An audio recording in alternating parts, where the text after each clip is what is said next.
Welcome, everyone, to the YouTube exclusive version of the PFF Fantasy Podcast. I'm John Macri, and today I'm going over my three favorite picks for 2024's Darkhorse wide receiver one.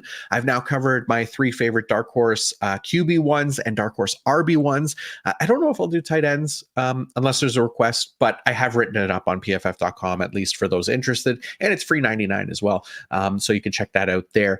But much like with the running backs, we're looking at wide receivers going outside the top 10 in ADP. And also, like the running backs, for the most part, our wide receiver one is likely being drafted within that range already, but there's always potential for someone new to step up, not unlike Cooper Kupp in 2021, who was wide receiver 16 in ADP at that time. So looking back at our past wide receiver ones, CeeDee Lamb last year, Justin Jefferson in 2022, Cooper Kupp in 21, Devontae Adams in 2020, Michael Thomas in 2019, and DeAndre Hopkins in 2020 and 2018, what these players all have in common is that they're averaging over 20 PPR points per game. Health, again, being a key. I think only Devontae Adams missed games, but he scored like 18 touchdowns to make up for it. We're also looking for an average of 0.5 touchdowns per game, a minimum of 115 receptions, which only three wide receivers hit that mark last year.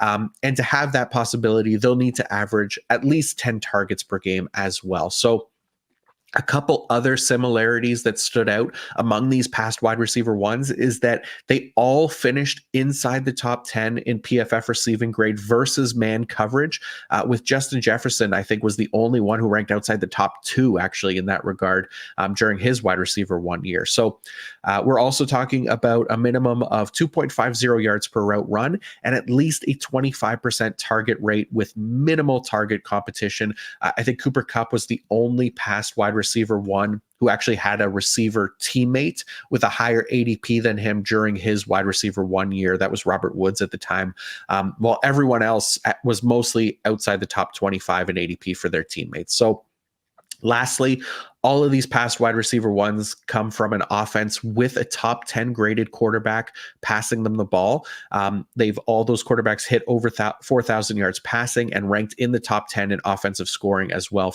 as a team. And I think, again, only Justin Jefferson's 2022 Vikings ranked outside the top 5 in that regard. So they're all ranked pretty highly as far as offensive scoring goes.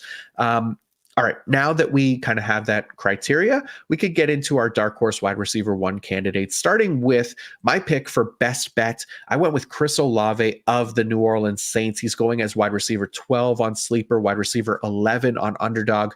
And I'm cheating slightly here because he's right at wide receiver 10 on ESPN. But the main thing here for Olave, entering year 3, he's really in the perfect position to kind of have his best fantasy season thus far. Obviously, he's the highest drafted wide receiver on this Darkhorse list, which will help his case as well. But he has finished as a top 24 PPR wide receiver in each of his first 2 NFL seasons, most recently as high as wide receiver 20 in 2023. But as far as potential, or not potential, but as far as former top 12 picks in the NFL draft go, he's arguably yet to reach his full potential. Heading into really a crucial year of development where we do often see wide receivers hit their stride in the NFL in year 3. So Olave has almost everything going for him that we're looking for in a potential wide receiver one, including a dominant target share with little concerning target competition on his team. He also has the history of high-end yards per route run. That included a 2.42 mark as a rookie. That ranks 7th at the position. He even recently finished as a top 10 wide receiver versus man coverage.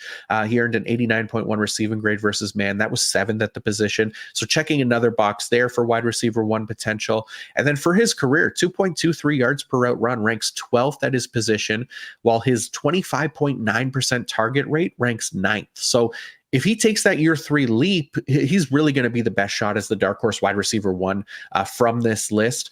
The one area where he doesn't check the potential necessary box is at quarterback, right? Derek Carr hasn't earned a top 10 passing grade since 2020. I guess the optimistic way of looking at it is that Carr at least has a history of doing so, though it's been a while since he's hit that mark, right? But the other positive for Olave is that the New Orleans Saints still did rank in the top 10 in offensive scoring plays last regular season, which I think is encouraging, that they can put up points despite Carr not ranking very highly. I think it was 16th in PFF passing grade. So with everything else Olave has going for him, and with Carr, targeting him heavily this season, that could really help him fulfill that dark horse wide receiver one potential. So as far as his path to wide receiver one checklist goes, he has the 23% plus target rate, as well as the high-end history of yards per route run. He's delivered now on that top 10 receiving grade versus man coverage last year. We don't really have any real concerns about team target competition. New Orleans was also top 10 scoring offense last year. Again, the one area that he's a no essentially is Derek Carr at quarterback. So Derek Carr is going to have like one of his best seasons yet, which, could prove difficult, though not impossible at 33 years old. As for my medium pick, I went with Jaylen Waddle of the Miami Dolphins, going as wide receiver 18 on Sleeper, wide receiver 15 on Underdog, and wide receiver 20 on ESPN. So Waddle is entering his fourth year of his NFL career. He's coming off a relatively down season in terms of fantasy production in 2023, where he missed time due to injuries. He finished the year as the overall PPR wide receiver 29, despite finishing as wide receiver 8 in 2022 and wide receiver 12 as a rookie in 2021. So playing time played a big part in that. Obviously, he missed 3 games. He set a new career low in routes run with 385, which was about 140 routes short of even his previous career low. So, for a player even as efficient as Waddle, dropping to a new career low in offensive snap percentage at 68% when he was on the field, which again could mostly be attributed to injuries, that plays a significant part in his opportunity to produce wide receiver one numbers. The hope is that he's healthy this season and gets back closer to his average of 78.5% snap share from his previous 2 years combined. So that's going to play a big part in helping him deliver that wide receiver one potential. One of the biggest obstacles for Waddle is that he has to compete for targets with the top 3 wide receiver in Tyreek Hill, right? So luckily, there is evidence that Waddle can still command an elite target share and put up wide receiver one numbers when Tyreek Hill is in the lineup. We saw that last year. Waddle earned a 27% target rate, which ranks 6th among all wide receivers. And his 2.63 yards per route run also ranked, actually tied for 6th at the position. So that gives him 2 huge advantages in delivering potential wide receiver one production. So even if you look back at Waddle's 2.61 yards per route run since 2022, when Tyreek Hill joined the team, that's the 3rd best mark among all wide receivers over that span, behind only Tyreek Hill and Justin Jefferson. So Waddle's 24% target rate over that span ranks 17th, and it's right on the cusp of that necessary 25% that we're looking for to pair with 2.5 yards per route run, those thresholds. So both of those numbers Waddle hit in 2023. The other thing is that the Dolphins offense with Tua Tagovailoa under center last season ranked tied for 3rd in offensive scoring, while Tua actually earned the best passing grade on the year with a 90.2, just lending to the quality of targets that can kind of help Waddle flourish here in 2024. But yeah, Waddle, he essentially checks every other box that we're looking for in a potential fantasy wide receiver one, where if he can continue to overcome Tyreek Hill's 30 plus target share, 30 plus % target share, he'll have a decent shot to greatly outperform his ADP right now. That puts him outside the top 20 at his position, or top 15, sorry, at his position this offseason. So speaking of that checklist, let's take a look here at where he's at. So he does have the 23% plus target rate history, has the 2+ yards per route run history, has the potential top 10 passing quarterback and the top 10 scoring offense. What he doesn't have is that he's yet to hit that top 10 in receiving grade versus man coverage. And of course, his target competition with Tyreek Hill could be a huge barrier as well. Okay, on to our long shot, being drafted as wide receiver 28 on Sleeper, wide receiver 27 on Underdog, and wide receiver 29 on ESPN. It's George Pickens of the Pittsburgh Steelers. So Pickens also entering his year 3 season like Chris Olave, and really primed to deliver his best year yet, right? He finished as the PPR wide receiver 23 last season, had worse quarterback play and tougher target competition than he has heading into this year, and he's getting drafted worse than that, right? So he qualifies as both the value at his current cost and the long shot to finish as the dark horse wide receiver one. So I do think the Pittsburgh Steelers offense figures to look very different this season without Deontay Johnson. Obviously, he was the team's top target earner for each of the past 5 seasons. And right now, Pickens is the clear favorite to take up that mantle, despite not having cracked a 20% target rate in either of his 2 seasons in the league.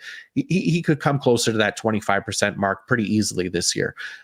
Helping that will be a potential upgrade at quarterback, whether it's Russell Wilson or Justin Fields, both of whom were more accurate than Kenny Pickett in 2023. And even for Fields, who ranked 24th in adjusted completion rate compared to Russ's ranking of 3rd, even Fields was at least able to support the overall wide receiver 6 in 2023, DJ Moore. So Pickens is coming off a very encouraging season where he earns an 88.3 receiving grade versus man coverage that ranked 8th, and his 2.11 yards per route run ranked 17th among wide receivers. He also scored incredibly well in year 2 personnel adjusted yards per route run.